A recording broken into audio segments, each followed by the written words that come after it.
நீங்கள் கேட்டுக்கொண்டிருப்பது நுட்பம் பாட்காஸ்ட். கவிதைகள் எழுதியவர் பூவிதழ் உமேஷ் அவர்கள். கவிதைகள் வாசிப்பது தமிழ் இலக்கியா. கவிதையின் தலைப்பு பொய்யின் சுவை. அந்த வாழை மரத்தை நட்ட பிறகே பொய் சொல்ல ஆரம்பித்தேன். தினம் சொல்லும் பொய்க்கேற்ப வளைய ஆரம்பித்தது வாழை மரம். முதலில் சிரிப்பை வரவழைக்க பொய் சொன்னேன்.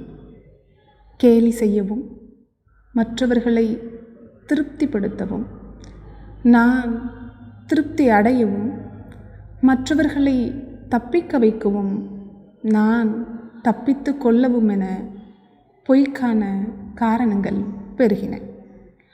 பொய்களுக்கு தக்கபடி பாம்பு போல வளைந்து வளைந்து வளர்ந்தது வாழை மரம். அதிசய வாழை மரம் என்று பார்த்தார்கள். ஆனால் அது பொய்யால் வளைந்த மரம். ஒரு மழைக்காலத்தில் எல்லா பொய்களும் சலித்து போனதால் இனி பொய் பேசுவதில்லை என்று முடிவெடுத்தேன். வாழை குலை தள்ளியது. பொய்யால் வளைந்த அதன் கனிகளை சந்தையில் விற்றேன். தின்றவர்கள் சொன்னார்கள், அபார சுவை.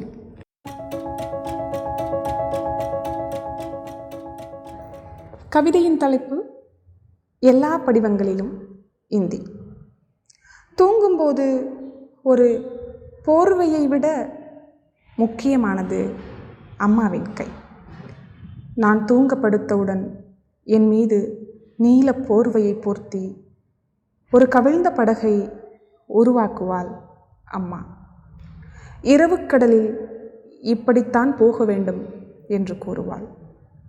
நுனியில் சிறகு விரித்திருக்கும் அது நீலப்படகு.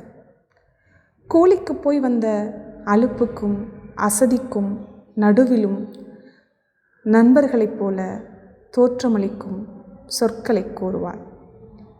நேற்று வங்கிக்கு போய் வந்த கதையை சொன்னாள். புரியாத மொழியில் எழுதியுள்ள படிவத்தை நிரப்பினால்தான் பணம் எடுக்க முடியும் என்று சொன்னார்கள். என்ன செய்வதென்று தெரியாமல் நானே கழுதையாகி அந்த காகிதத்தை தின்றேன் என்று.